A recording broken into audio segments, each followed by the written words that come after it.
Dinikahi CEO cantik. Bab 2. Didera kepanikan. Pemuda berkacamata dengan penampilan yang sangat kusut itu semakin kalut. Matanya mengedar, memandang ke sekeliling. Keadaan yang sangat sepi dan gelap membuat bulu kuduknya meremang. Kai menelan ludahnya susah payah, lalu segera melompat turun dari mobil dan berputar membuka pintu mobil di sisi wanita itu duduk. "Maaf ya Nona, saya bukannya mau bertindak kurang sopan, saya hanya mau membantu," ucapnya dengan nada takut-takut sambil berhati-hati membuka sabuk pengaman yang menahan tubuh wanita cantik itu. Berusaha agar tangannya tidak menyentuh tubuh molek yang mampu membangkitkan birahi laki-laki manapun. Tangan kirinya lalu menyusup ke belakang punggung wanita tersebut, sementara tangan kanannya menyusup di bawah paha. "Ya Tuhan, Mak, mimpi apa aku semalam? Anakmu yang jelek ini menggendong perempuan cantik. Kulitnya sangat mulus, Mak." Kedua tangannya yang gemetar mengangkat tubuh molek wanita tersebut dengan hati-hati dan jantung yang berdebar-debar. Membuka pintu belakang, lalu dengan susah payah membopong wanita itu masuk ke dalam. "Astaga, Nona makan apa sih? Langsing-langsing begini ternyata berat juga," serunya bergumam sendiri sambil membaringkan wanita itu pada jok penumpang belakang yang dengan sangat berhati-hati. Setelah menutup pintu mobil, Kai segera berlari mengambil koper yang tergeletak jauh di tengah jalan dan memasukkannya pada kursi penumpang di samping pengemudi. Melepaskan tas ransel basah dari punggung dan ikut melemparnya bersama koper. Menutup pintu, lalu kembali memutari mobil dan naik duduk di kursi bagian pengemudi. "Baiklah, sekarang bagaimana?" tanyanya pada diri sendiri. Jari-jarinya saling meremas, matanya mengamati setir mobil dan segala apa yang ada di sekitarnya, serta pedal yang berada di bawah kaki. Mendadak jantungnya berdebar kencang. Keringat sebesar biji jagung menetes dari pelipis, padahal angin yang berhembus sangat dingin dan mampu membuat orang-orang menggigil kedinginan. "Baiklah, tenangkan dirimu, Kai. Kamu harus tenang. Fokus, tenang, tenang, dan tenang. Kamu pasti bisa," Gumamnya bermonolog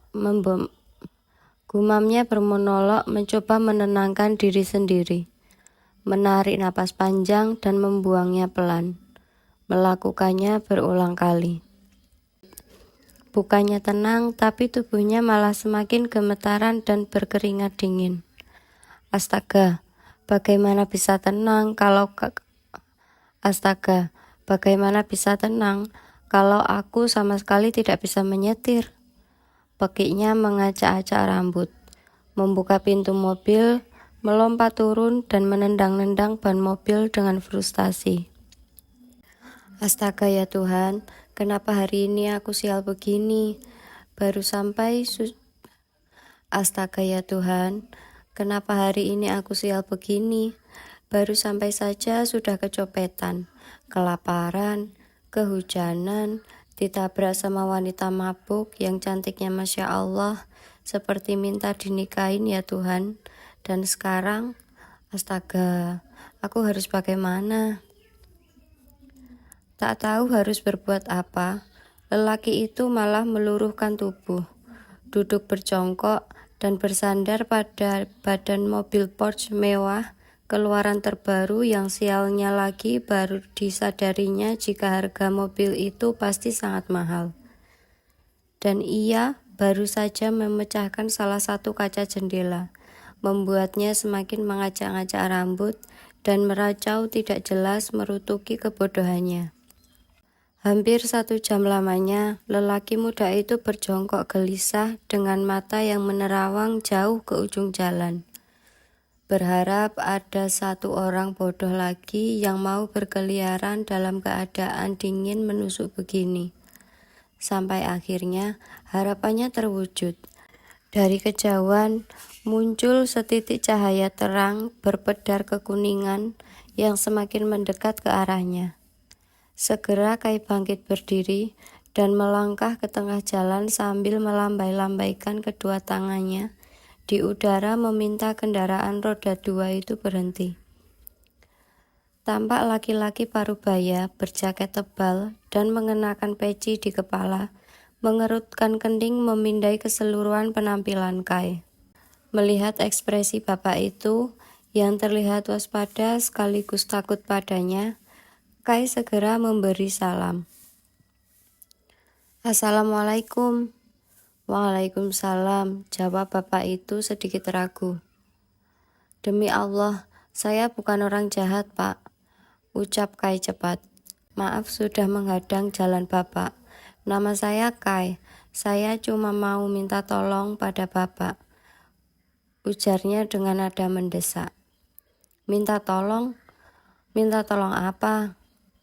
Apa bapak bisa menyetir mobil? Tanya Kai langsung ke inti tanpa berbasa-basi. Lelaki parubaya itu mengangguk dan mengedarkan pandangan melihat keadaan mobil yang terparkir di tengah jalan. Memangnya ada apa? Ceritanya panjang, Pak. Intinya saya ingin menolong wanita yang berada di dalam mobil itu, tapi saya tidak bisa menyetir. Apa bapak bisa membantu saya membawanya? Membawa kemana? Ke rumah bapak bisa? Hah? Bapak itu sontak terkejut dengan kepala yang bergerak mundur beberapa sentimeter ke belakang, diiringi mata yang membulat sempurna. Kamu gila ya? Astaga, saya waras, Pak. Aduh, bagaimana menjelaskannya ya? Tapi saya benar-benar tidak tahu mau membawanya kemana. Mungkin saja bapak bisa menampungnya sebentar. Kasihan, Pak, dia seorang wanita. Maaf, jika saja dia seorang laki-laki saya tidak keberatan. Tapi jika seorang perempuan, maaf saya tidak bisa. Bisa jadi fitnah nantinya, karena istri dan anak saya kebetulan sedang pulang kampung. Apa kata tetangga saya nanti? Bisa-bisa saya dikira main serong dengan perempuan lain. Kalau istri saya tahu, bisa-bisa dia marah dan mengamuk. Untung-untung tidak minta cerai. Bagaimana nasib saya nanti? Siapa yang mengurus saya? Oke, stop Pak, saya mengerti. Tak usah curhat dulu, kembali ke inti.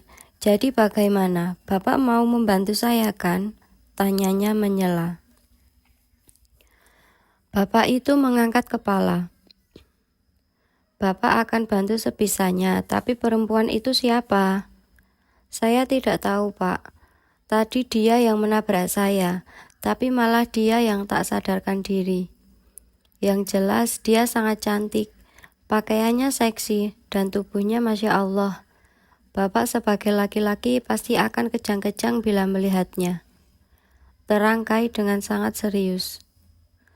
Kamu jangan coba-coba mau menipu ya. Apa ini modus baru kalian? Astagfirullah, demi Allah Pak, saya serius.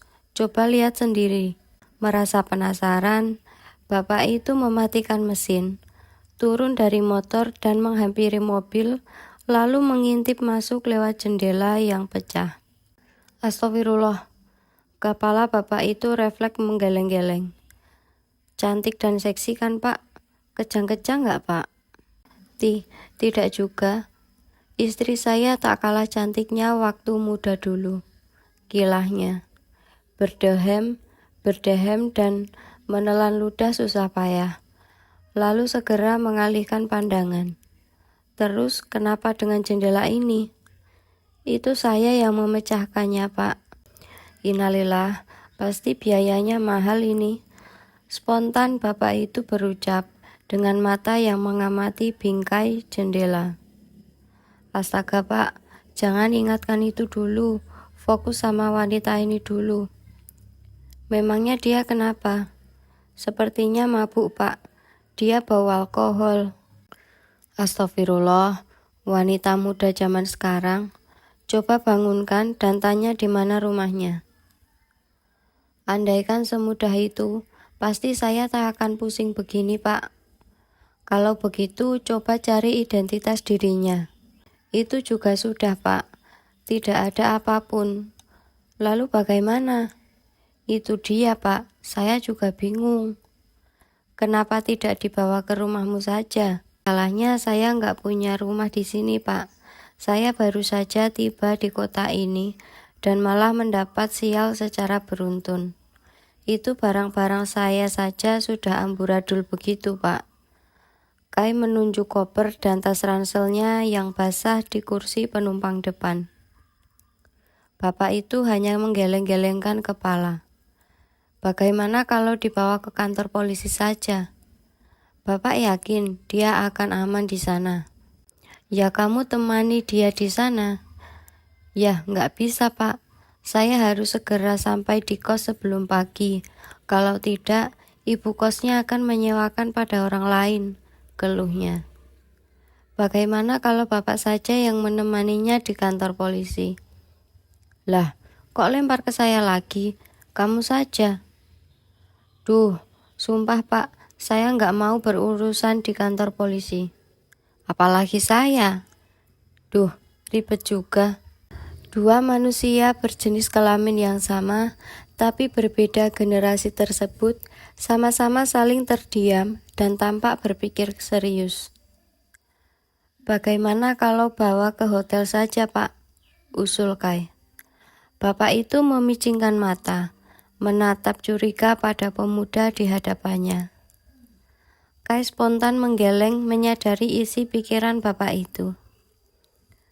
Bapak jangan berpikir ke sana. Kalau saya berniat macam-macam, saya pasti sudah melakukannya dari tadi, Pak. Bapak itu kembali terdiam beberapa saat. Ya sudah, kita bawa ke hotel terdekat saja. Bapak itu kemudian membuka pintu mobil dan segera masuk duduk di balik kemudi. Kai hendak ikut naik ke atas mobil, tetapi ditahan.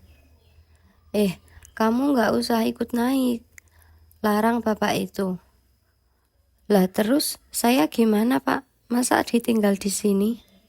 Ya kamu bawa motor saya. Hah, naik motor? Kedua alis Kai saling menaut dalam. Tidak bisa bawa motor juga. Bisa, Pak, sangat bisa. Kalau motor saya ahlinya. Rosi saja kalah sama saya, Pak. Ya sudah, kamu ikut di belakang dengan naik motor. Tapi jangan coba-coba bawa lari motor Bapak ya. Astagfirullah, saya amanah, Pak. Barang-barang saya saja ada semua di mobil itu. Justru saya yang harusnya bilang, jangan coba-coba bawa mobil lari beserta wanita cantik dan barang-barang saya. Kamu kan ikutin saya dari belakang. Gimana sih? Iya, saya percaya Bapak. Ya sudah, ayo cepat. Bapak itu menyalakan mesin dan langsung melajukan mobil Porsche tersebut. Di belakang mobil, mengekor motor buntut yang tampak serasi dikendarai oleh pemuda berpenampilan culun dan kusut.